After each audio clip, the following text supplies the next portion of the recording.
So good afternoon, dear students. This afternoon we will talk about descriptive statistics, particularly levels of data analysis and constructing the frequency distribution table. Okay, in the previous meetings, we have differentiated descriptive statistics from inferential statistics. And your descriptive statistics covers measures of central tendency, the mean, median, and the mode, measures of position or the quantiles, your quartiles, deciles, percentiles, and measures of variability. So, descriptive statistics therefore refers to statistical tools which are used only for organizing, summarizing, describing, okay, a data set. Okay? Description, kaya nga descriptive. So it could be a central measure or measure of central tendency, measure of position, or measure of dispersion or variability, like your range, your standard deviation, interquartile deviation, variance. Whereas when we speak of inferential statistics, this one covers hypothesis testing. That which will allow you to compare, okay, establish relationship. So looking into independent, dependent variables, testing your hypothesis, that's inferential. So this afternoon, our focus is descriptive stats. But before we look into some of the statistical tools, statistics, or tools in stats under descriptive statistics, let's first look into the different levels of data analysis. Okay, so depending upon number of data that you are studying. So there are three types of variable analysis. We have univariate data analysis, from the term univariate, or from the prefix rather uni. Uni means one, so you only study one variable. By the way, why do we collect data? We collect data to answer a research question, isn't it? So, if you're studying one variable only, then what type of variable analysis should you employ? A univariate, okay, data analysis. When you would like to look into two variables and check whether one is related to the other, then you have two variables by bivariate data analysis. Okay, so for example, if you would like to look into the relationship between grades and gender, achievement and gender, then you have two variables, employ a bivariate data analysis. Okay, however, if there are two or three or more, that's multivariate analysis. Okay, so multi means several variables. So let's go back to the definition of a univariate data. When is your data univariate? When it is a collection of information depending on one random variable only. Okay, so when we speak of a univariate data, an example would be if you are interested about looking at heights of a particular set of students, so heights only, that would, okay, be classified as univariate data. So since there is only one variable in consideration, then its analysis is the simplest. Okay? It does not deal with causation, okay? Nor you are looking into a relationship, wala. Okay? So it does not deal with causes, nor does it deal with relationships. The only purpose is to look into pattern or describing the data. Okay? So just for data description, your goal is only for data description or for establishing pattern within the data set.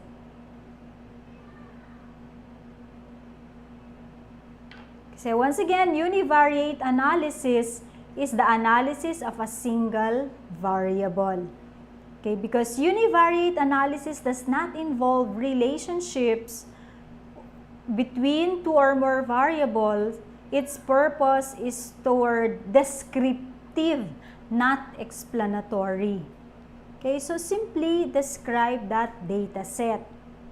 For instance, like what I said earlier, if you are interested about height of students, okay, and this is your data set, you can come up with just a single value to represent the average, okay, the average height. Or you may even describe it in terms of how far apart are the heights from the central value, okay, or that's dispersion, or how dispersed, okay, yan, spread of data. So measures of central tendency, your mean, median, and mode. Okay, let's review your mean, median, and mode. Mean is represented by your X bar symbol, and it simply means the sum of all the values over the number of values or number of observations. And when we speak about median, median is simply the middlemost value. Yes? Okay? The middlemost value. And mode. Mode is the most, okay, frequently occurring value. The most frequently occurring value in a set of data is the mode. So for example, a data set consists of the following: 3, let's say 2, 4, 7, 5, 6, and 3. Okay, find the mean,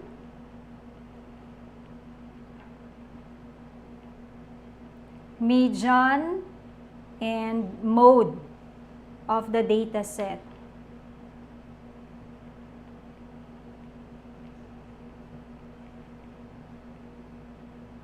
Okay, so this is our problem number 1 or example number 1. Your data set consists of the numbers 3, 2, 4, 5, 3, 2, 4, 7, 5, 6, 3. How many values are given? 2, 4, 6, 7. We are to look for the mean. Ba't ko binura? We are to look for the mean, the median, and the mode. Mean, median, and the mode of the data set. Okay, let's have our solution here.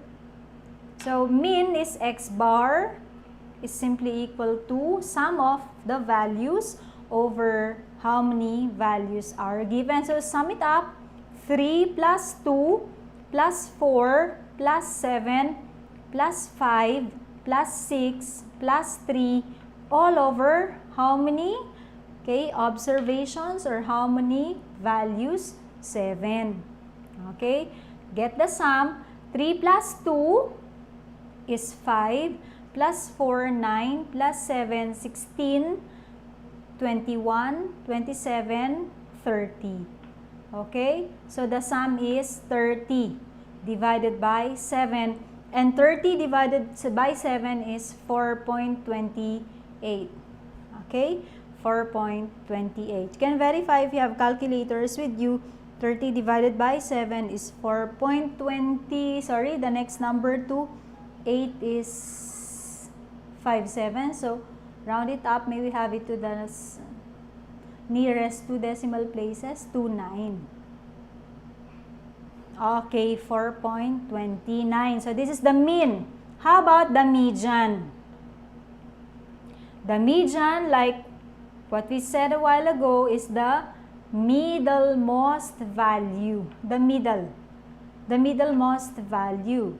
So, since our data set is randomized or it's not arranged in descending or ascending manner, we have to arrange it first in any of the two, either ascending manner or descending order.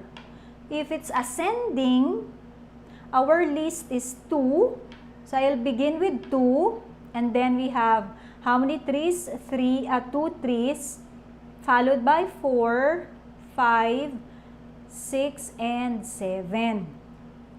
Okay? So 7 values. There are 7 values in our data set, which means the fourth value is in the middle. So the middlemost value must be the fourth value, which is equal to 4. So in this case, the median is 4. And the last is mode. So by definition, mode is that value which appears the most frequent, the most number of times. Okay, the most number of times. So obviously, here, our mode is 3. Okay, so the mode of this data set is 3. So as simple as that. Okay, so this is just a simple recall of your mean, median, mode for ungrouped data.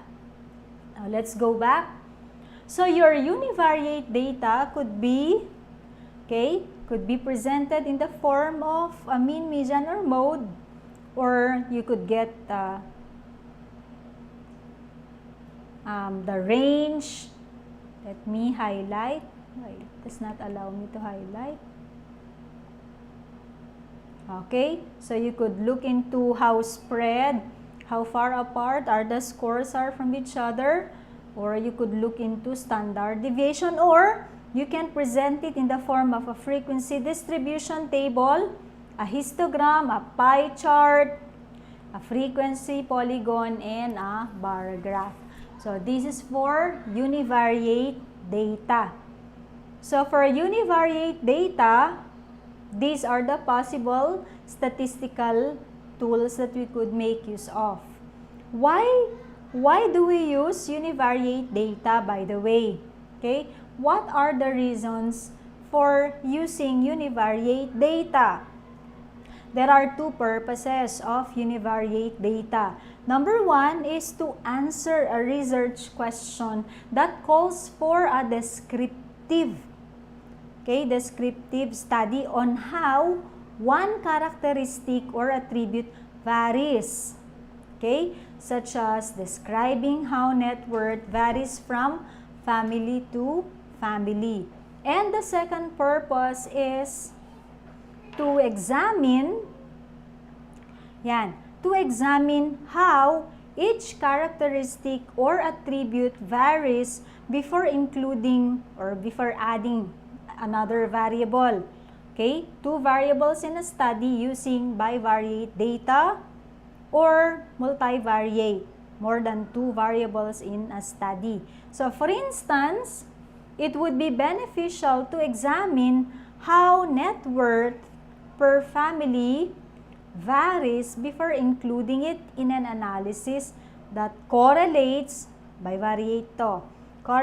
it with the second variable. So let's say educational attainment.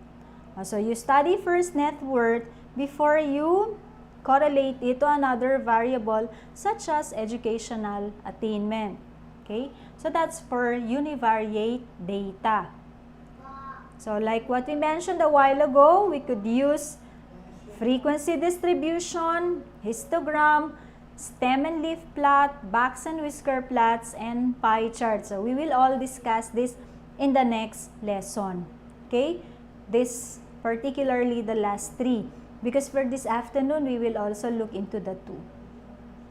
So, bivariate, moving on to bivariate data. So, by the term itself, bivariate, from the prefix bi means two, when your data involves two different variables. And the analysis of this type of data is done to find out the relationship between two variables.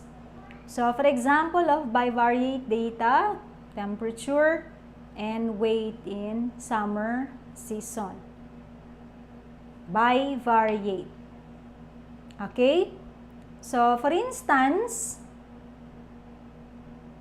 you are looking into two variables, let's say x and y, and check whether there is a relationship between the two variables, and just for an example, you were able to come up with a graph which looks like this. Please disregard the upper portion. I want you to pay attention to the line, in blue-green ink.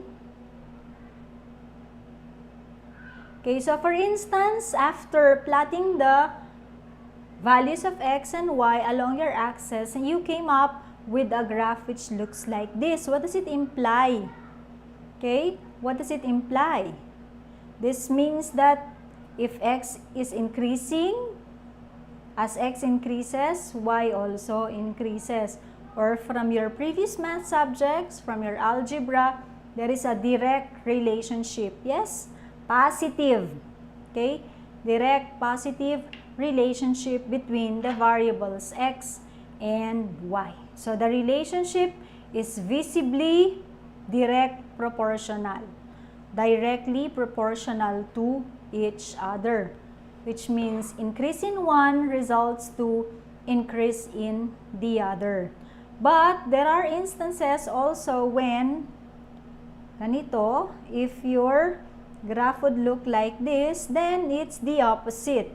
Increase in one means decrease in the other, or that's what we call inverse relationship.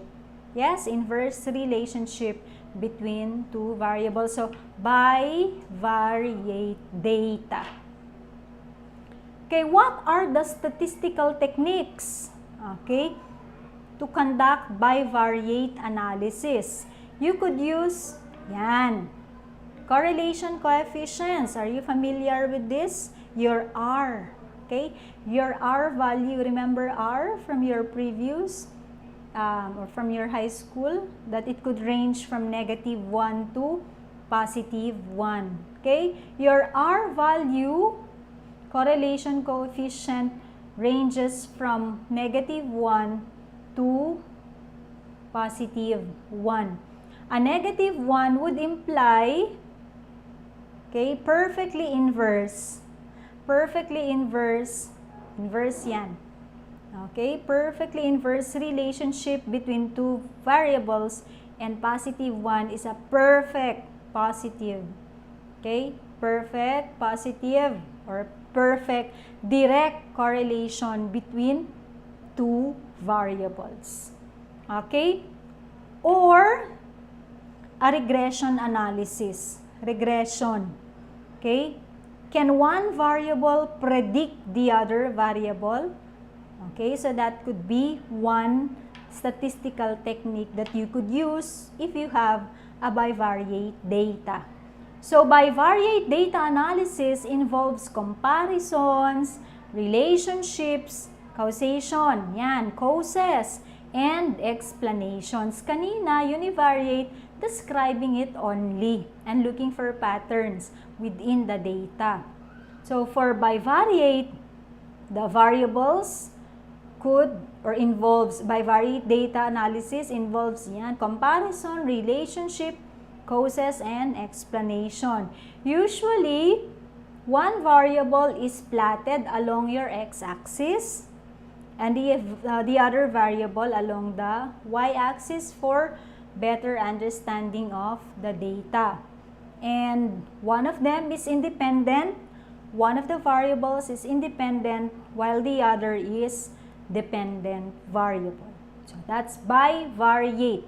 Next, if your data set or if your data involves 3 or more, then we call that a multivariate data. Multivariable.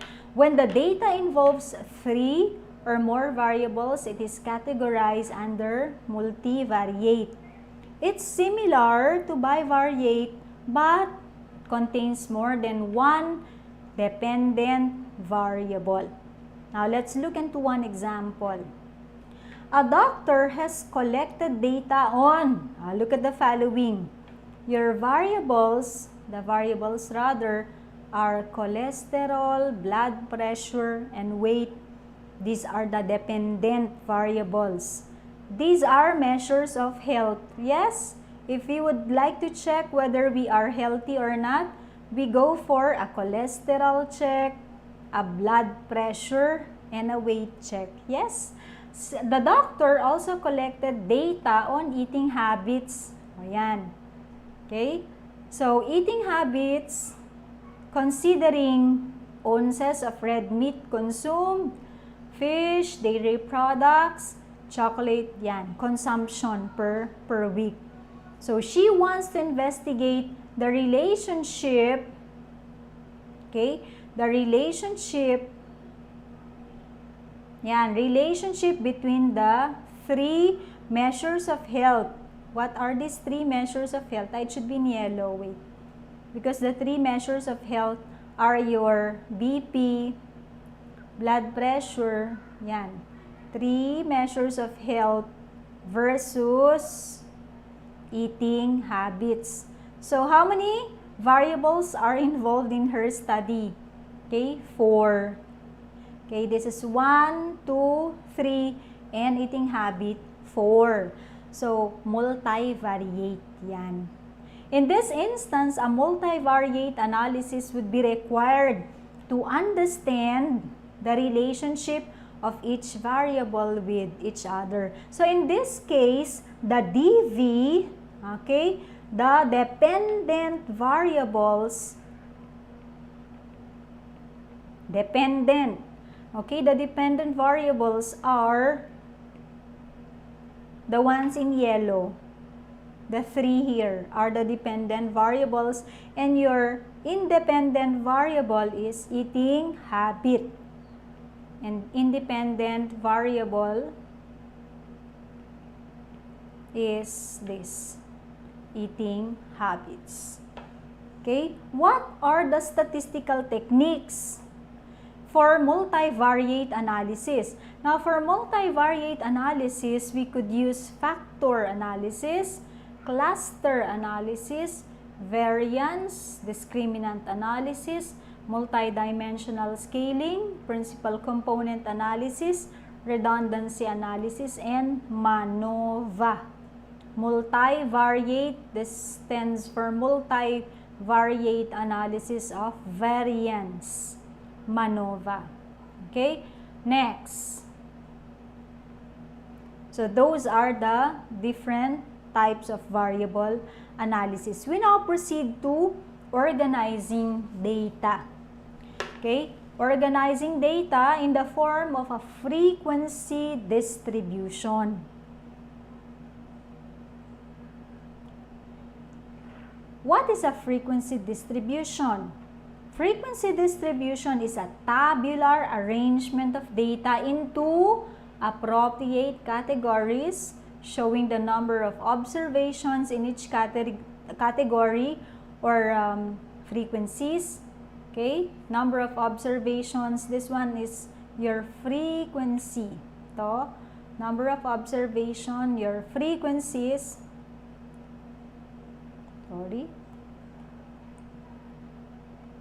are the frequencies, while the categories or groups are the class intervals. And these are the advantages. When it encompasses the size of the table, it makes the data more interpretive or easier to interpret rather. Okay? how does a frequency distribution look like, and how do we set up a frequency distribution? For instance, okay, so here is a data set. For example, referring to your meals on particular days of the month. You had veggies on the 1st, 2nd, 4th, 6th, 7th, 8th, 11th, 13th, 14th, 17th, 19th, 20th, 22nd, 25th, 27th, 29th, and 30th of the month for lunch. Also, these are referring, this one means your different types of lunch during 1 month. So, you had veggies during those days. While on the 3rd, 9th, 12th, 16th, 23rd, you had hamburger. And then, on the 5th, 10th, 15th, 18th, you had chicken dumpling. While on the 21st, hindi siya visible. 21st, 24th, 26th, 28th, you had eggs. Okay? Now, how do we represent this data? Through a frequency distribution table. Okay, how do we represent this data in the form of a frequency distribution table? Recall a while ago that when we describe a frequency distribution table, we made mention about categories along the first column. Yes? And along the second column are the number of observations or the frequencies. So looking at this data set, or looking at this particular data, it gives a number of days in which you had a particular type of meal. Okay, for lunch most particularly. So we could classify it according to the lunch that you had. So it could be one group would be veggies, the other group is hamburger, the next group is chicken dumpling, and the fourth group is eggs. So this could be our categories or our groups. So the first column then consists of your type of lunch. Veggies, okay, hamburger, chicken dumpling, and eggs. So let's look into the next slide. Okay, so your column A would be types of lunch. How about column B?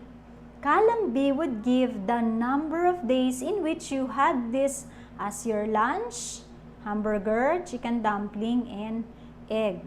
So and so on. So let's count. How many days did you have veggies?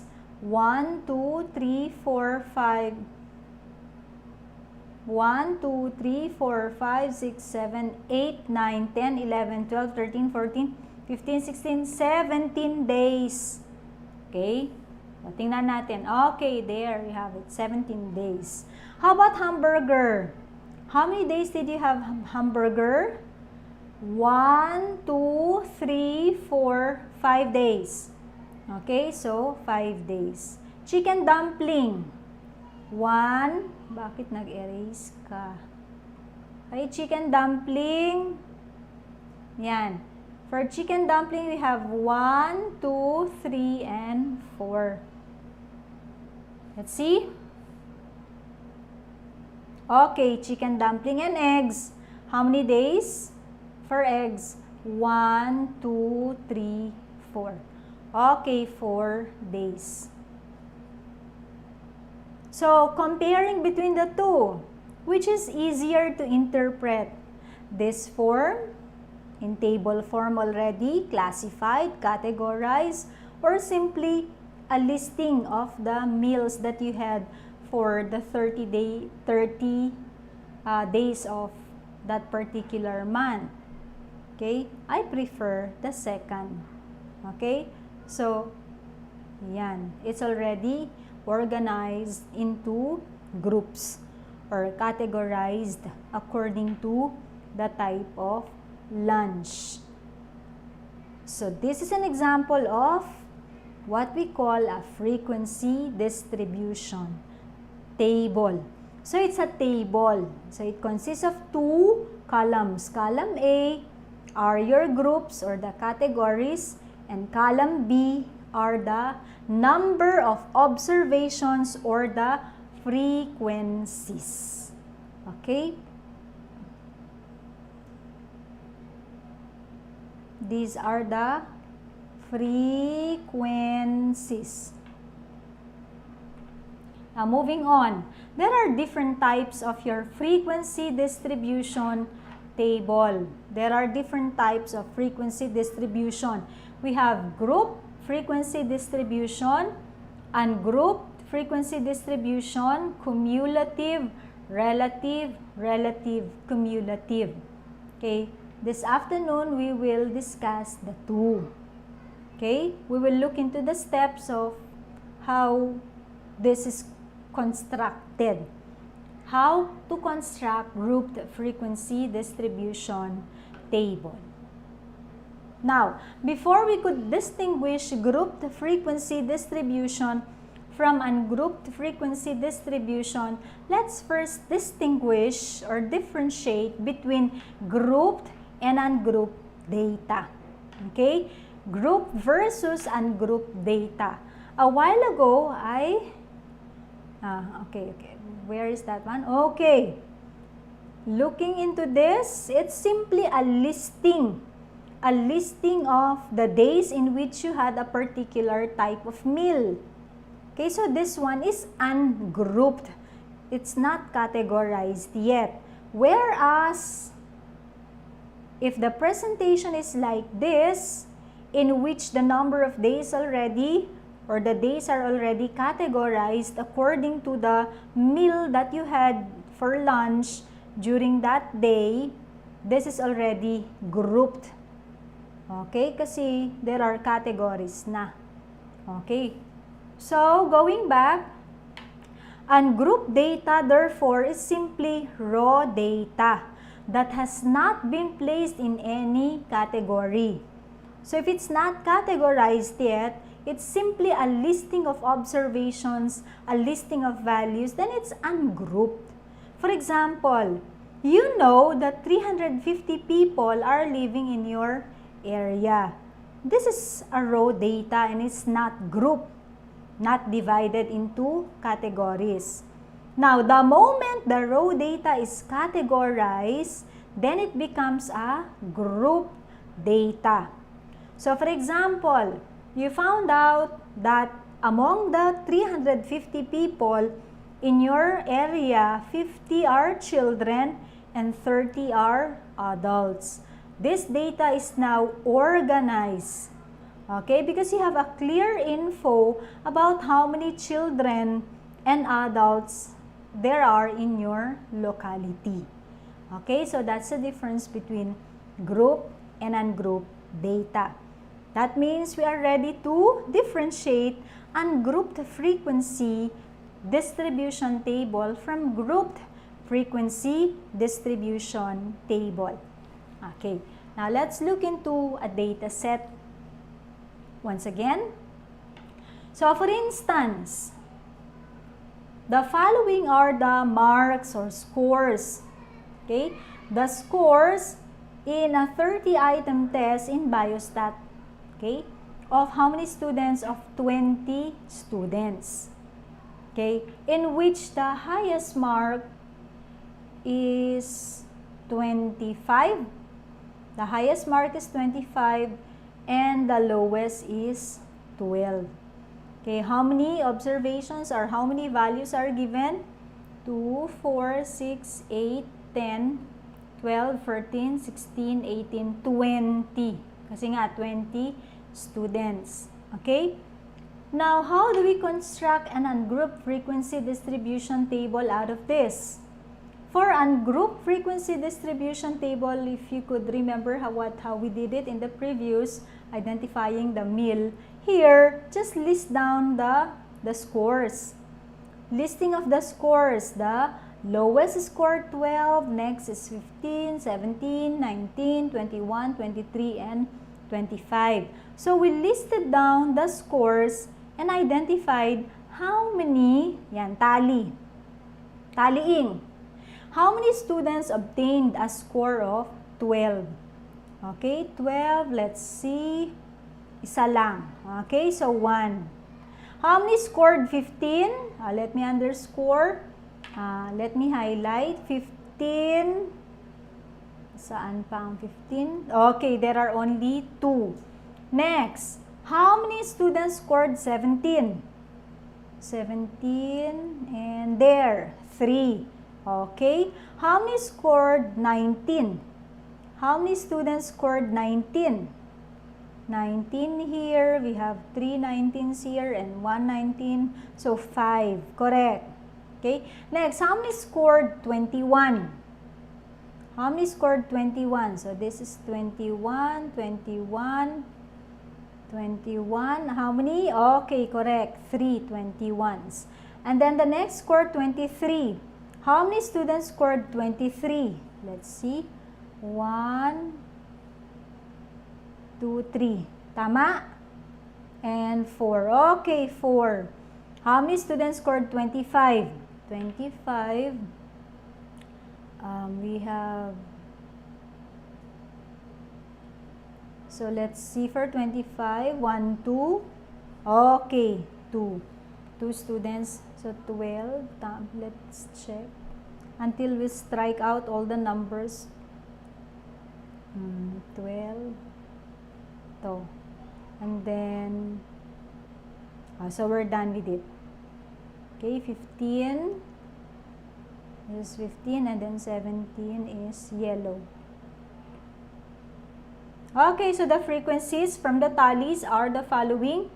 1, 2, 3, 5, 3, 5, 3, 4, and 2. If we add up, it should be 20.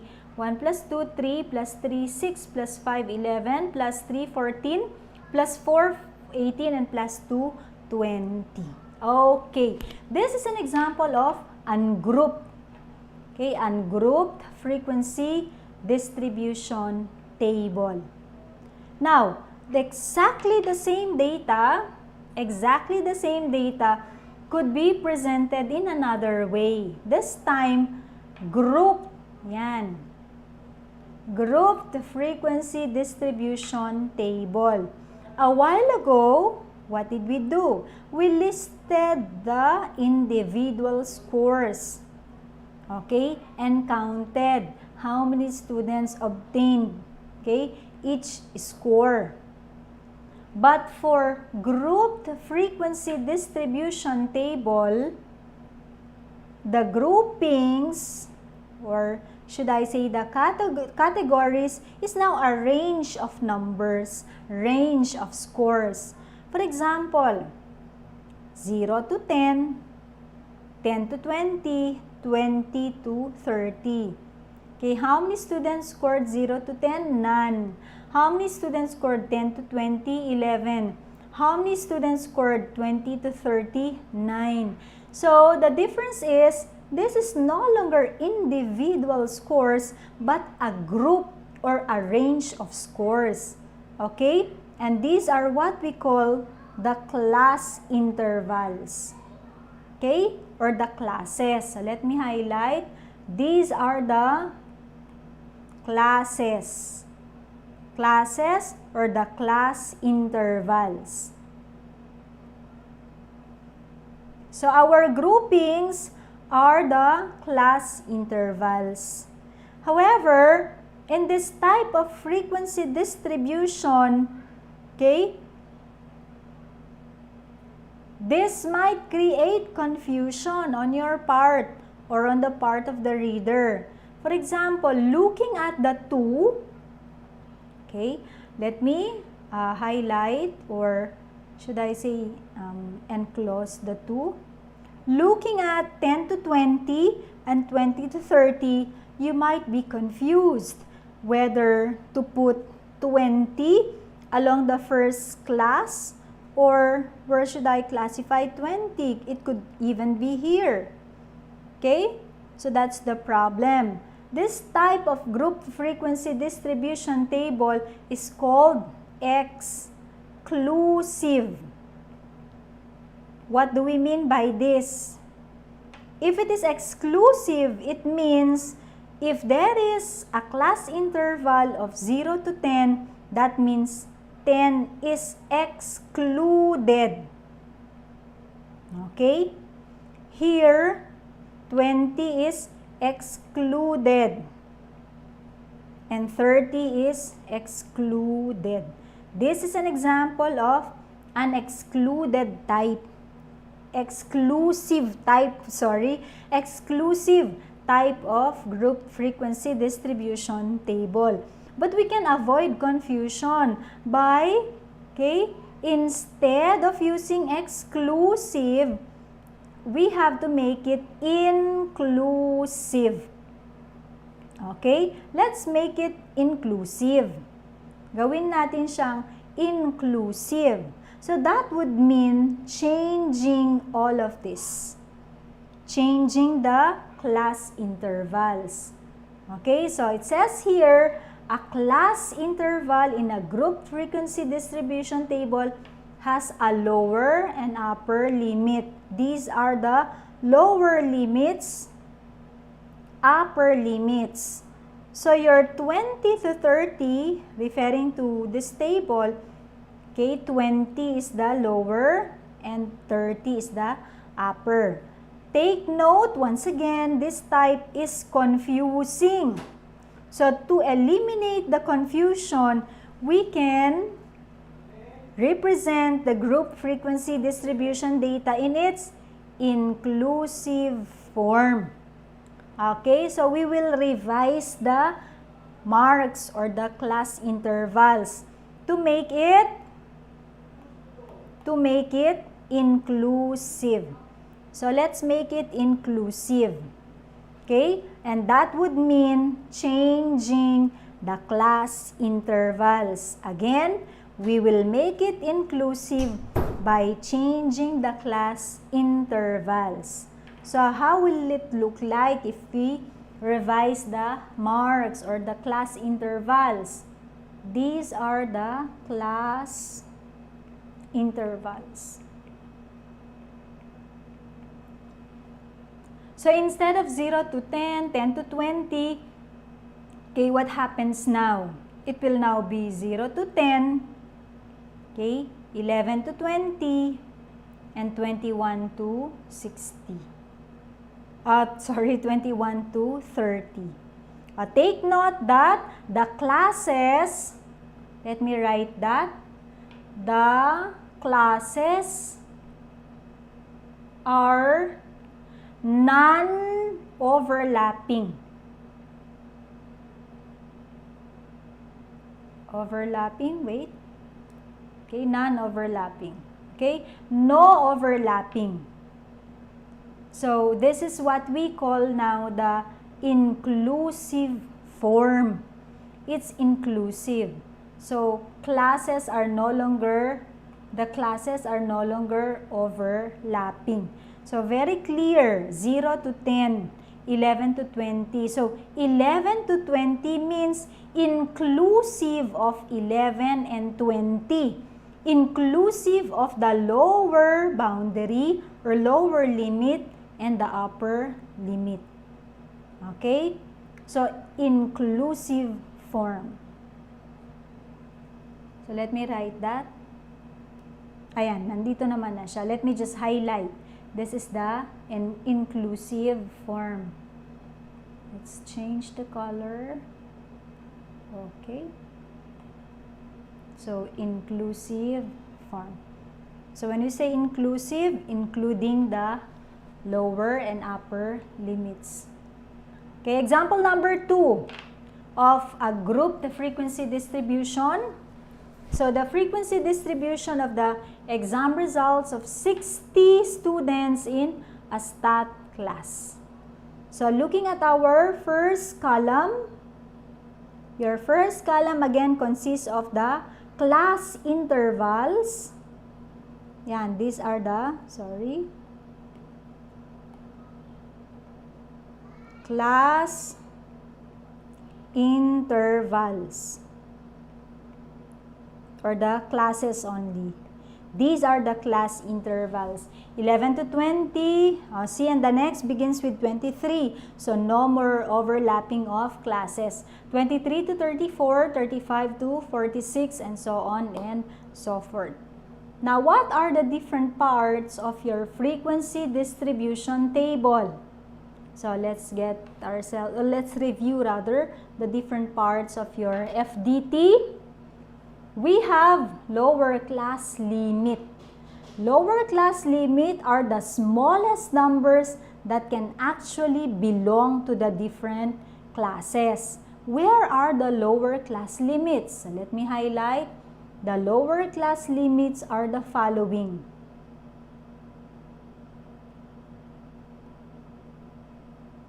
These are the lower class limits. Ito. Okay? So these are your lower class limits. Next, we also have the upper class limits. Okay, the upper class limits are the following. Ito. So when we say upper class limits, these are the largest numbers that can actually belong to the class. So when we say 11 to 22, the highest possible score that could belong to that class is 22. Next, the class boundaries. Okay, class boundaries, what are these? The class boundaries are the numbers used to separate classes but without the gaps created by the class limits. Okay, how do we get the class boundaries? We simply add 0.5 to the upper, okay, and subtract 0.5 to the lower to get the lower class boundary. For example, okay, these are the boundaries for 11 to 22. Okay, so for class boundaries,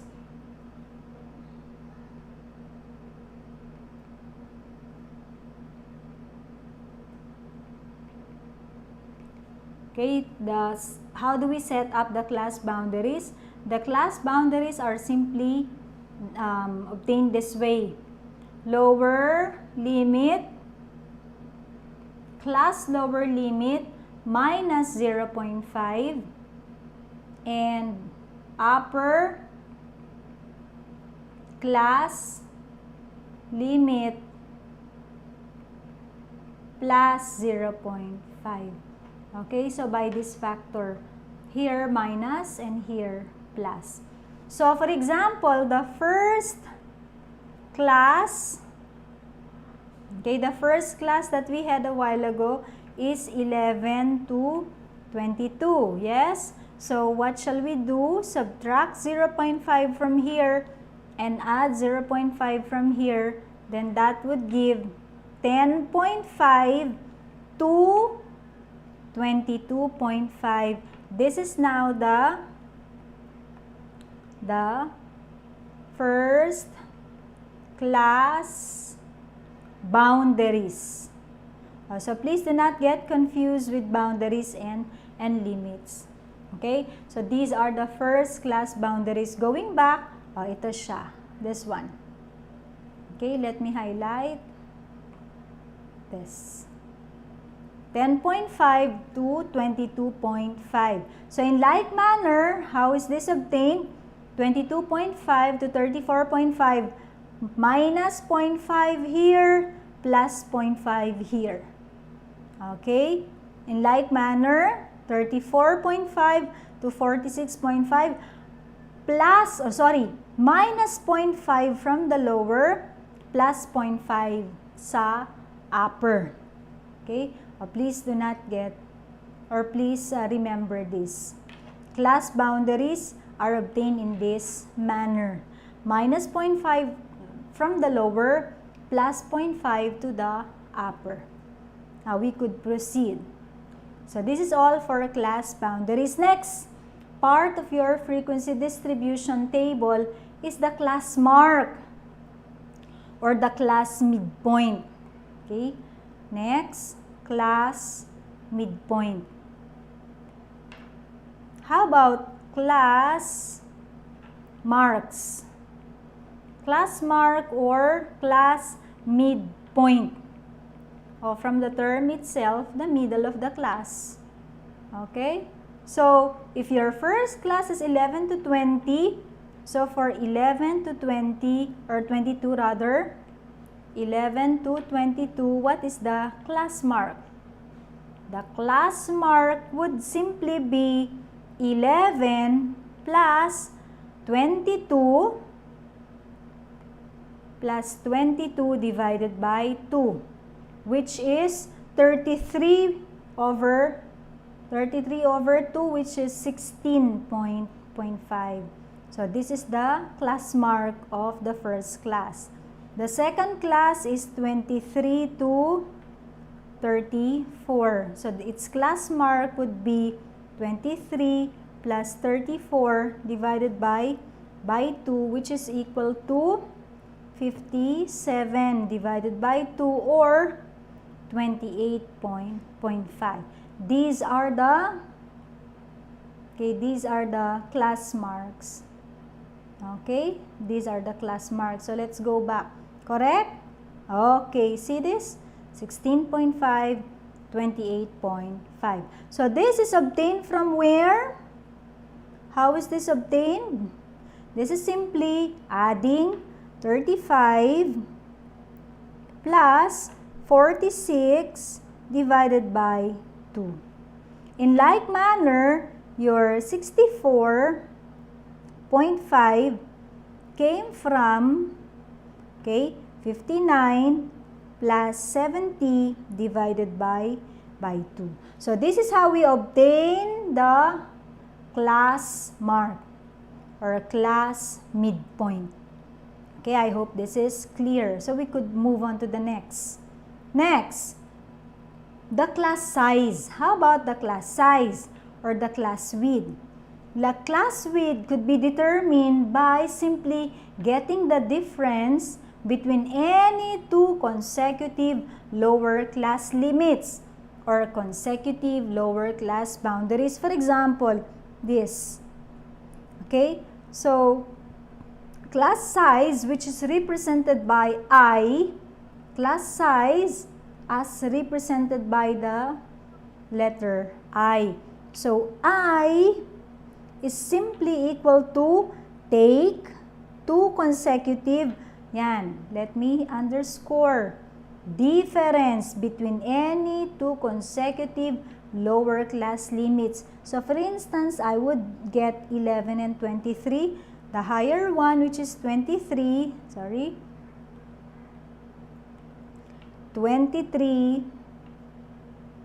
minus 11, which is equal to 12. Okay? Or I could even get any two. Okay? Any two, I could take this 2. And it should be equal to 12. Otherwise, something is wrong with your table. So, I is equal to, you should always obtain the same class size. 59 minus 47 is equal to 12. Okay, so as highlighted here. So if you take any two consecutive lower limits, get their difference, it will always be the class size, which is 12. In this case, the class size is 12. So I hope that one is clear also. So let me just write here class size.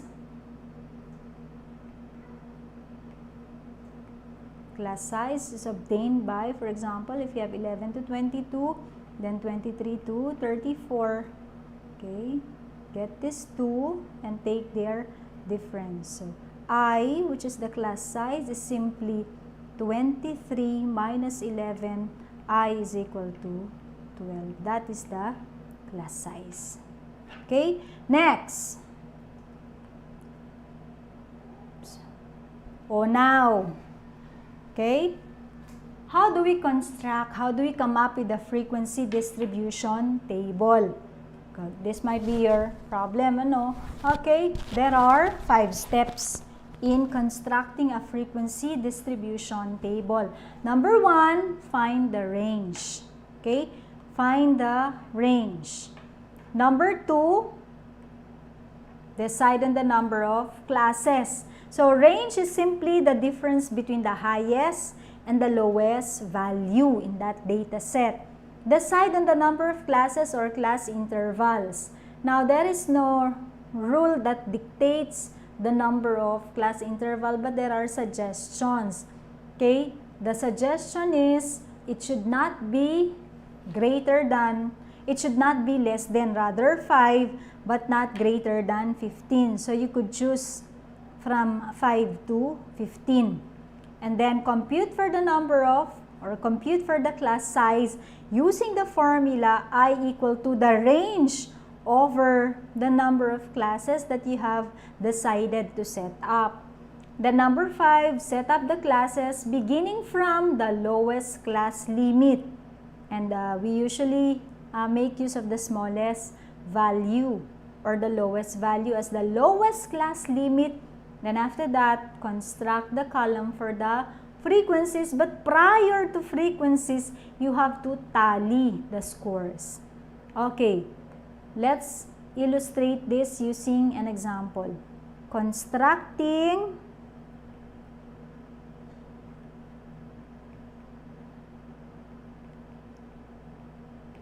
a frequency distribution table. Or a frequency distribution na kasi it's implied. So when we speak of frequency distribution, you know that it is a table with 2 columns already. Constructing an FDT na lang tayo. Constructing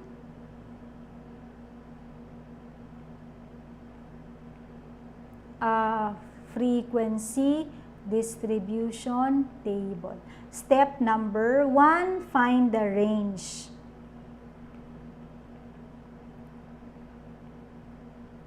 Okay, find the range. And R is equal to highest value minus lowest. Okay, so what will R be? Let's go back to our presentation. Let's illustrate using the following. But before that, notes or reminders. In determining the number of classes, it should be noted that there is no standard method to follow. But generally, the number of classes must not be less than 5 and should not be more than 15. That's why 5 to 15. You can have even this formula. The number of classes can also be approximated by using this formula. K, number of classes, equal to 1 plus 3.3 logarithm of n, where K is the number of classes and where n is the sample size. But for the purpose of coming up with uniform answer, I often prescribe the number of classes. Okay? In the determination of the number of classes, we can even make use of this formula. 2 raised to k, where 2 raised to k should be greater than n, where k is number of classes and n is the sample size. Okay, so let's illustrate the steps in constructing a frequency distribution using this example.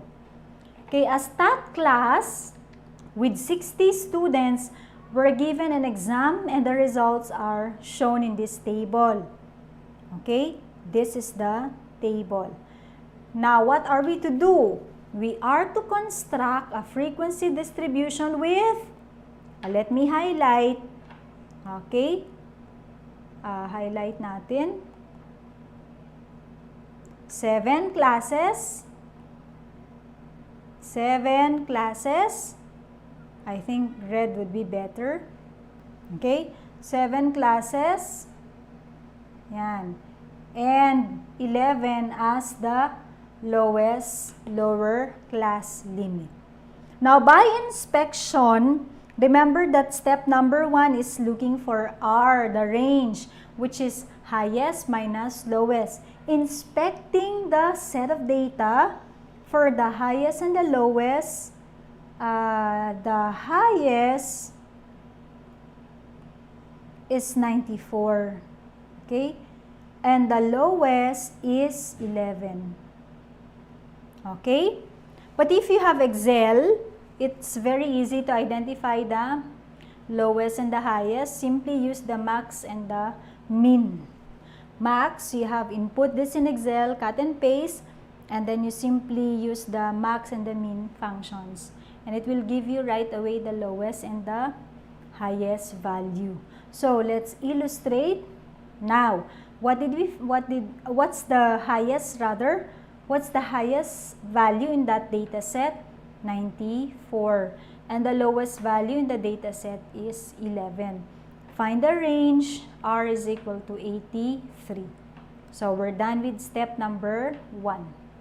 Next, step number 2. What is step number 2? Let's go back. Step number 2 says we have to decide on the number of classes, K. But what did I say? It's already prescribed. Okay? Ayan. 7 classes. 7 classes. It's already stated in the problem that we have to come up with 7 classes. So, I will just have to write here K equal to 7. Number 3, class size or class width. The class size or the class width, which is represented by I. And I is equal to R over K. R over K. What's the range? 83 divided by K, which is 7. And here you'll come up with 11.87, something like that. Okay, 83 divided by 7 is 11.86. Okay, 11.86, or we could round this off to the nearest whole number, which is 12. Okay, so I'm going to use 12 as my I. So, I is equal to 12. Now, we are ready to do the next. What's step number 4? Let's go back once again to our list of steps. Set up. Okay, here we go. Set up the classes starting from the lowest class limit. But, going back to the problem, what did I say? The problem says we have to begin from 11, okay, as the lowest lower class limit. Okay, so number 4 now. Step number 4. Set up the classes or your class intervals.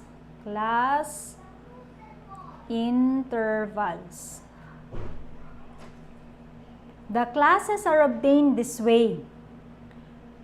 Lowest limit, what did I say? Lowest limit is 11. That was stated in the problem. So how do we set up the first class? First class interval. It would be 11 up to. This is not an operation. This dash means up to, okay? 11 plus I minus 1. Okay. Take note that our I from our previous step is equal to 12. Please do not forget that. I is equal to 12. So, let's continue. 11 to 11 plus, what is our I? Okay, 12 minus 1.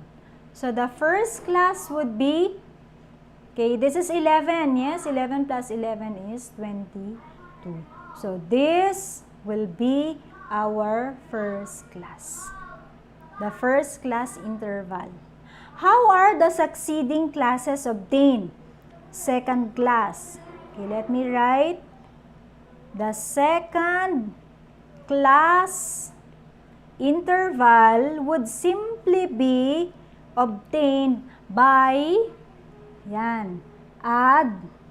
Let me use, sorry, bakit na-erase ko yun? Ito yun. Plus 12. What is 12? Yung class size. Plus 12 plus 12. So, what will be our second class interval? It would be 23 to 34. This is now our second class interval. Okay, 23 to 34. This is the second. This one is the first. So, if we continue setting our classes, simply add 12 plus 12. What is 12? 12, let me highlight. 12 here is this. Okay? 12 is the class size. So, plus 12, what will this be? It will now be 35 to 46. Okay, 35 to 46, which means this is now our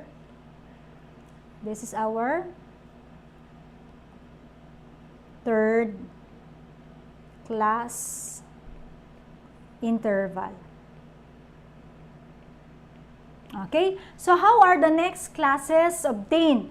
Simply adding 12 on both lower and upper class limits. So if we continue adding, what will be the fourth?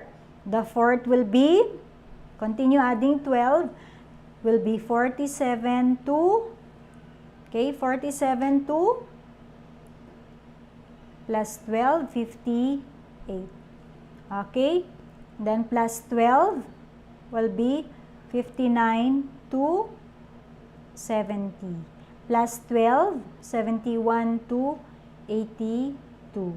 Plus 12, 83 to 94. So, how many classes were we able to, okay, set up? 4. This is the fourth, the fifth, the sixth, and the seventh. Okay, correct? 7 classes. So, I hope that is clear. So, going back, tingnan natin the final output, or the output rather. Correct. Looking at this, 11 to 12, 23 to 34, 35 to 46, 47 to 58, 59 to 70, 71 to 82, and 83 to 94, 7 classes. So we're done with number 4. Finish. Let me put a check mark on number 4. We are now ready to construct a column for the frequencies. But prior to that, we have to do the tallying. Okay? So we have to first tally the scores in order to get this. Okay? Before you can get this, you have to do this first. Tally the scores. Okay? What happened? Tally the scores.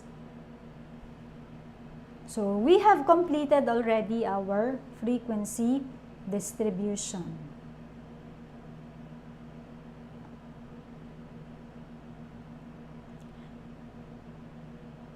This is another example.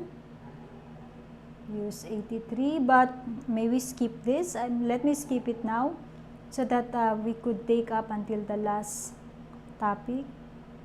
Yan. Frequency polygon. The frequency polygon is similar to your line graph. It's similar to the line graph, only that you have to drop it down to the x-axis to enclose it. Because when you speak of a polygon, it's a closed figure. Okay, closed figure. Just like your square, your circle, these are polygons. Okay, so a frequency polygon is analogous to a line graph. Okay, So to construct a frequency polygon, we examine the data, decide on the, or simply, let me write here, what are the classes? We need two information here. The class intervals that we were able to set up a while ago are 11 to 22, 23 to 34, 35 to 46, 47 to 58, 59 to 70, 71 to 82, and 83 to 94. And then the frequencies F, let's go back to the output a while ago. The frequencies are 3, 5, 3, 5, 11, 19, 14, 19, 14, and 6, 2. 6 and 2. Okay. So make it into a, so that we will be guided.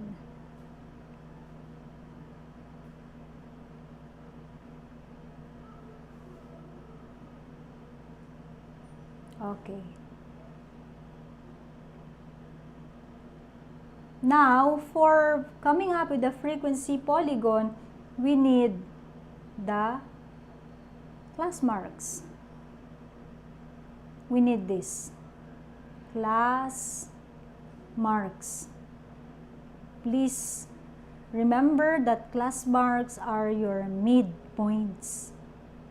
Okay, the class marks or the midpoints. So the first class mark is obtained from here. Okay, so you simply add, let me use a red color to distinguish it. Okay, so 11 plus 22 over 2 is simply equal to, I'll make it bigger na, 16.5. Continue doing it, you'll have 28.5. And then this will be 40.5. And then 52.5, 64.5, 76.5, 88.5. So, how will your frequency polygon look like? We said it's a line graph. Okay? So, your frequency polygon,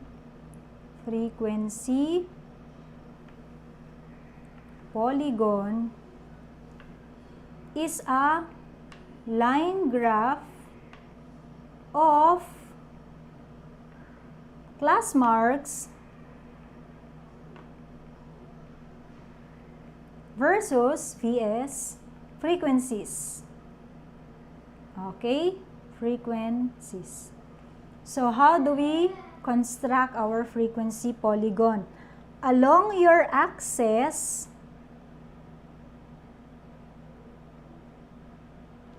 I hope this is still visible. Along the x-axis are the class marks. These values here. The class marks will go to the x-axis. Class marks along the x-axis, and the frequencies will go to your y-axis. So let me label. These are the frequencies, and down here are the class. Can you still see this? Okay, so sige, hindi na. Can we have it in a separate page? Sige, let's have this in a separate page. Okay, frequency.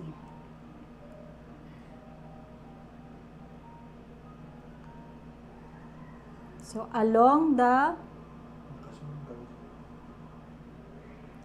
naka-zoom siya. Saglit. Ito na lang. Naka-zoom din. Di naman. Sige. Let me erase this first.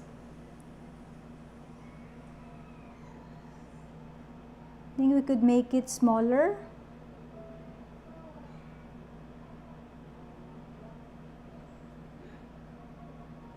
So, along your x-axis are yan, the class midpoints. So, 16.5 by 3 na lang. 28.5. We have 40.5. Tell me if it's still visible. This is 52.5. Then 64.5. Let me extend. Extending it here. Wait. Extend the line. Okay, so this is 76.5, 88.5, and one more. Okay. So, along your, these are the, let me label.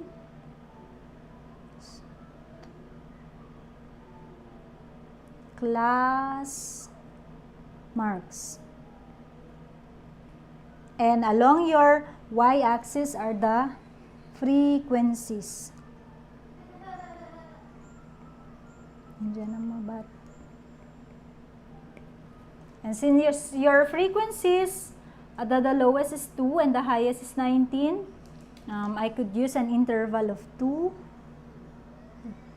4, 6, 8, 10. Oh, it will not be enough.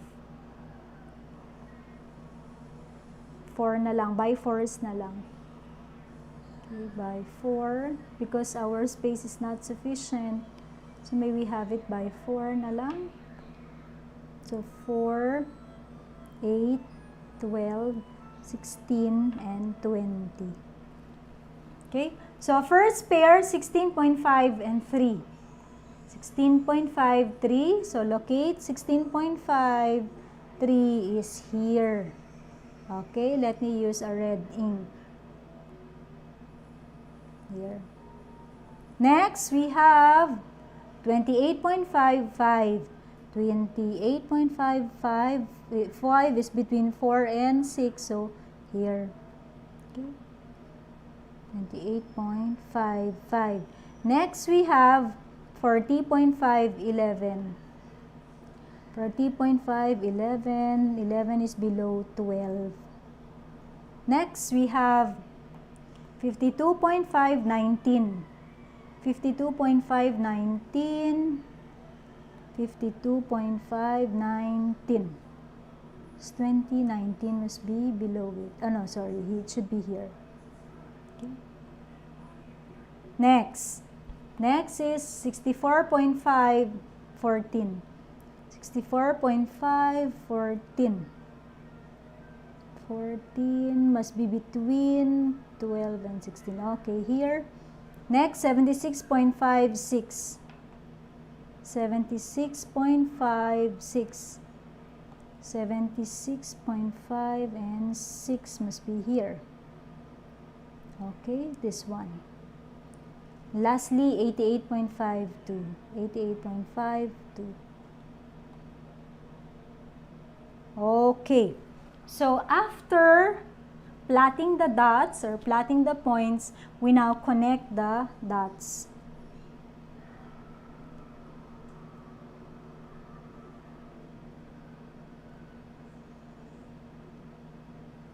Okay, what did I say? Drop this down to 0. Drop this down to 0 to enclose it. Because a frequency polygon, a polygon is a closed figure. This is a frequency polygon. Other questions at this point? So for frequency polygon, all you have to remember is that along your x-axis are the class marks, and along your y-axis are the frequencies. Okay, the frequencies. Questions at this point? Did you understand?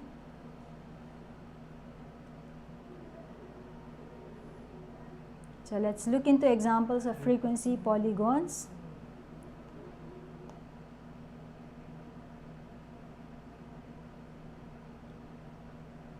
Okay, so yan. So here is an example of a frequency polygon. So scores here referring to the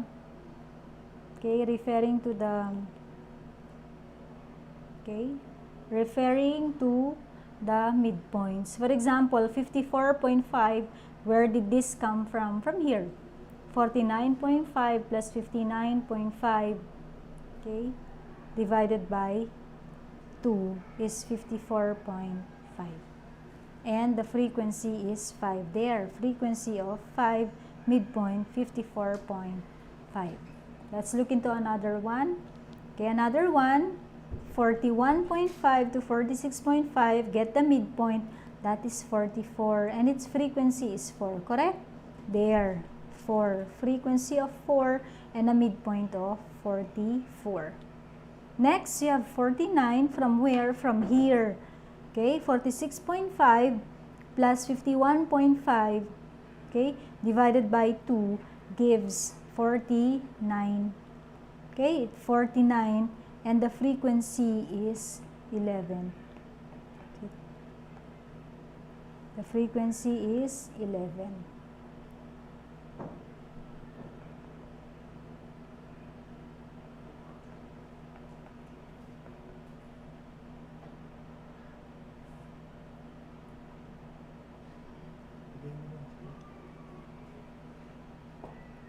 Next, last for this afternoon. Last is a histogram. Okay, last. A histogram is a graphic version of the frequency distribution. Okay, the only difference is it's a bar graph this time. And along the x-axis are the boundaries. Okay, the class boundaries.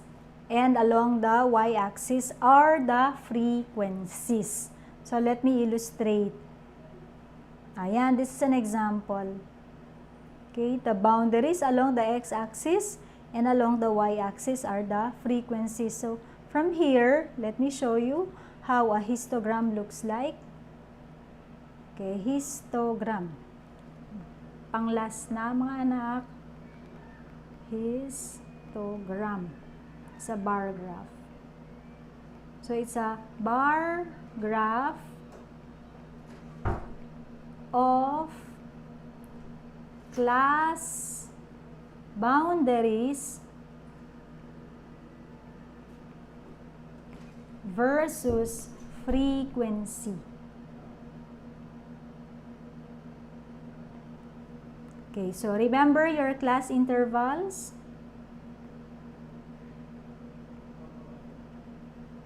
The class intervals are 11 to 22, 23 to 34, 35 to 48. Sorry, why 35 to 48? Sorry, wait.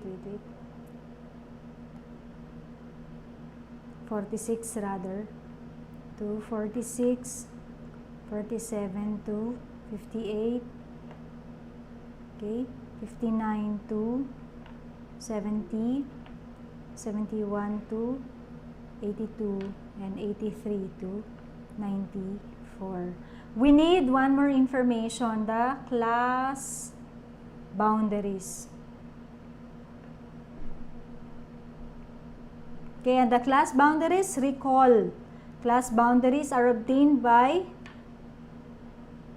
class boundaries, plus 0, minus 0.5, wait. Here, you have to subtract 0.5 here, and here you have to add 0.5. So the first class boundary will be, I will write in red, 10.5 to 22.5. And this would be 22.5 to 34.5. So 34.5 to 46.5. 46.5 to 58.5. 58.5 to 70.5. 70.5 to 82.5. And 82.5 to 94.5. These are the class boundaries, and of course our frequencies. Okay, the frequencies are, let me copy from the previous, or from here rather. Ito, 3, 5, 11, 19. Okay, 3, 5, 11, 19, 14, 6, 2. 6, 2. Okay. So the class boundaries, and these are the frequencies. So let me draw this to separate.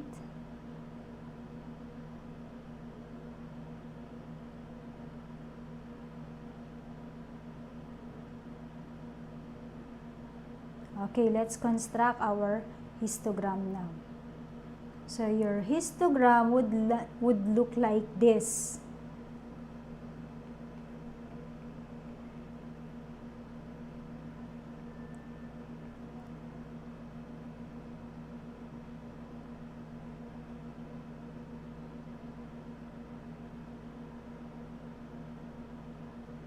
The frequencies here.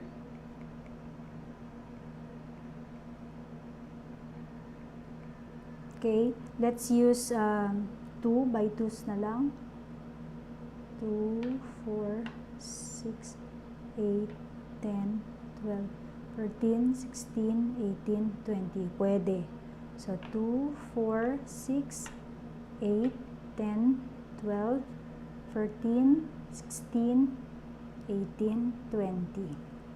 Okay, and along your, these are the boundaries. These ones. Ito, mga to. Beginning from 10.5. Okay, so I will start with 10.5 to 22.5. Next will be 34.5. Next will be 46.5.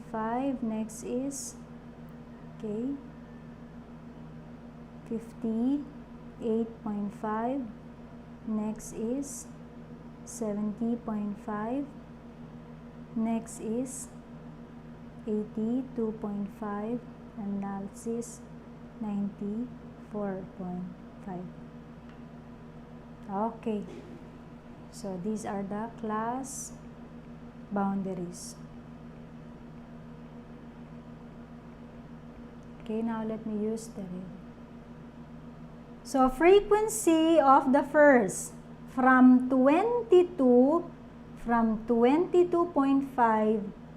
from 10.5 to 22.53. So let me use the same. From 10.5 to this must be,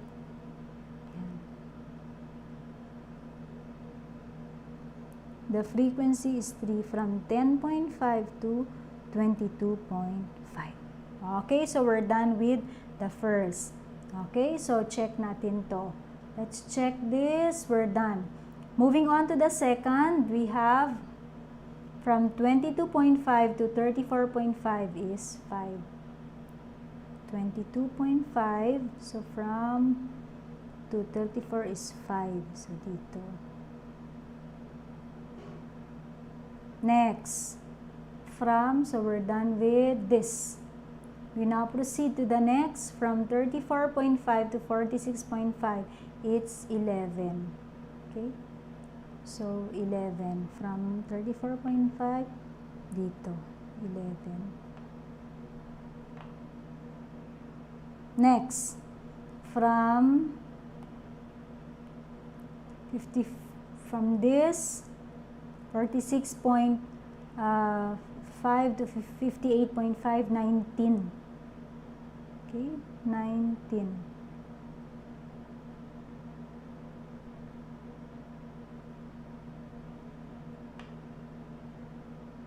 Next, from 58, okay, from 58.5 to 70.5 is 14. 14. Yun. And then, next, we have from 70.5 to 82.5, 6. 70.5 to 82.5 is 6. So here. And finally, from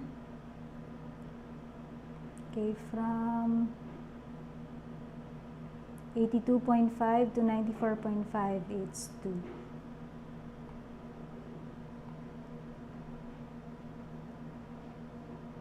Okay, there you have it. So, your histogram. Okay, so the histogram looks like this. This is your histogram. So, let's go back, looking at this example also. Okay. So, this is an example. How different is the histogram from the ordinary bar graph? There are no spaces in between the bars. No spaces in between bars. No spaces in between the bars. Okay, there are no spaces in between bars. Are there questions at this point? So you have to remember class boundaries versus frequencies. No spaces in between bars. So your midterms then will include up to this topic.